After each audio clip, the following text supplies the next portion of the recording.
I wanted to feature a video from this channel. Divide the people. Split them into quarreling factions, fighting among themselves rather than their common enemy. This is the comrades' first rule for the conquest of any country.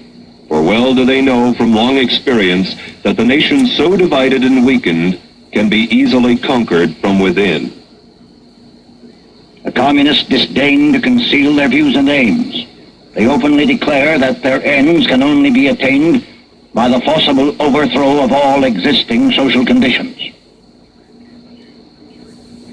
The most powerful enemy can be conquered only by exerting the utmost effort and by thoroughly, carefully, attentively, and skillfully taking advantage of even the smallest rift, of every antagonism of interest among the various groups or types within the various countries.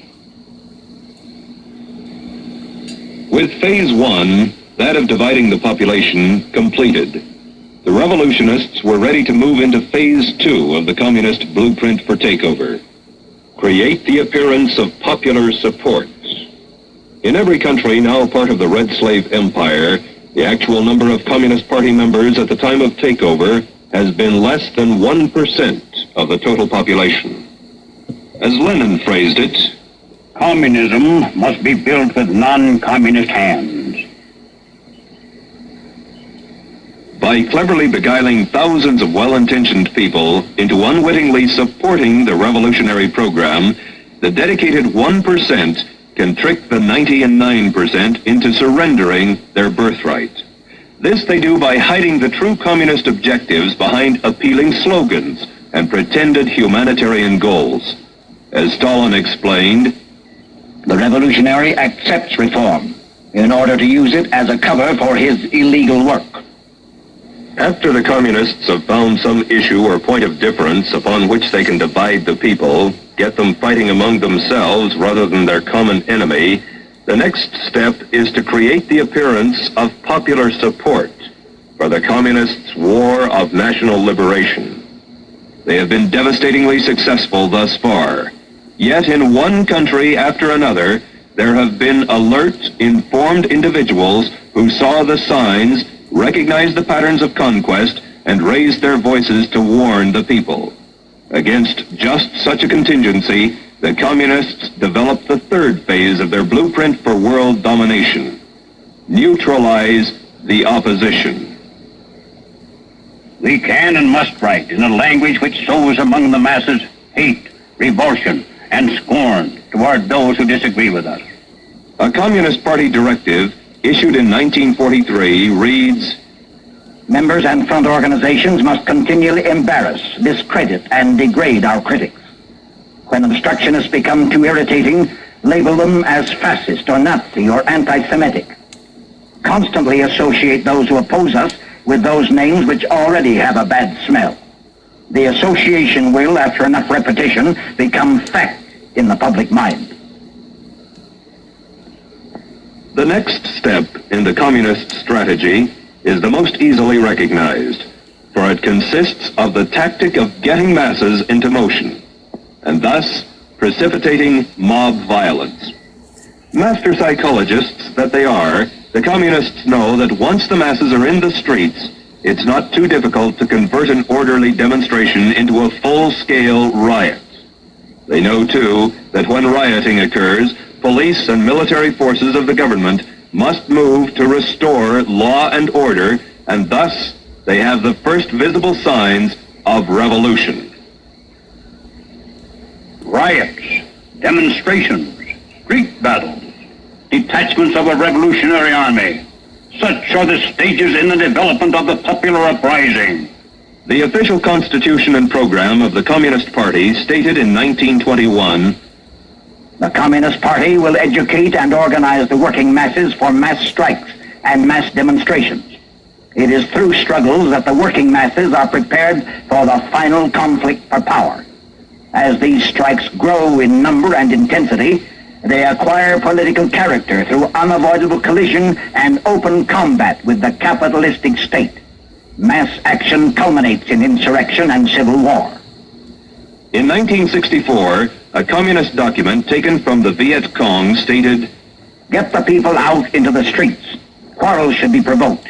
Youth groups are to be armed with knives and clubs, allegedly to protect themselves in a manufactured tension." In China, as in all countries, the communist appeal was aimed primarily at students, young, idealistic intellectuals, most of whom came from wealthy families who could afford to send them to school. It was from this group that the young communist recruits came who later provided the leadership and backbone for the armed conflict to follow. In Cuba, leftist-oriented students were the vanguard of the organized street demonstrations. Once the masses were in motion, that tenuous line between demonstration and riot, between nonviolence and violence, was easily obliterated. As law enforcement officers sought to restore order, police brutality became the cry of the insurgents. The invariable charges of police brutality were hurled as efforts were made to maintain law and order. When marches and demonstrations turn into riots in any country slated for takeover, the communists are then ready to implement the final stage of their blueprint for conquest. It takes only a handful of armed opportunists, criminals and savages to create the semblance of revolution. Only insurrection can guarantee the victory of the revolution. The purpose of insurrection must be not only the complete destruction or removal of all local authorities and the replacement by new, but also the expulsion of the landlords and the seizure of their lands. And so it has been, with but minor variations in one country after another. Divide the people. Create the appearance of popular support. Neutralize the opposition. Precipitate mob violence. Create the semblance of a revolution. An accurate summary of Lenin's strategy for the conquest of the world is as follows. First, we will take Eastern Europe. Next, the masses of Asia. Then we shall encircle the last bastion of capitalism, the United States of America. We will not have to attack. It will fall like overripe fruit into our hands. Yeah, the skip is running out here today again. This is the 1122 Wingnut Radio out here for Anarchy Television. Honestly, if you people do not see what's going on, you're living with your head in the sand. You're living a lie. You're living in a fantasy land that was manufactured and created for you. Wake up! Wake up, people! Wake up from your slumber in the Matrix. If you don't see it, the Matrix has you. It's time to embrace anarchy worldwide.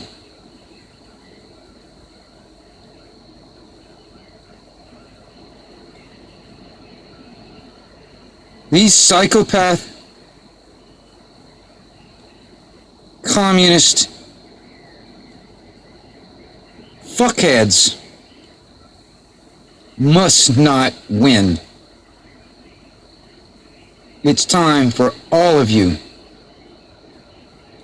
to stand for freedom. Otherwise, the entire population of this planet will be slaves to the less than 1% of this planet. Is that what you want for your future generations? Is that what you want for now?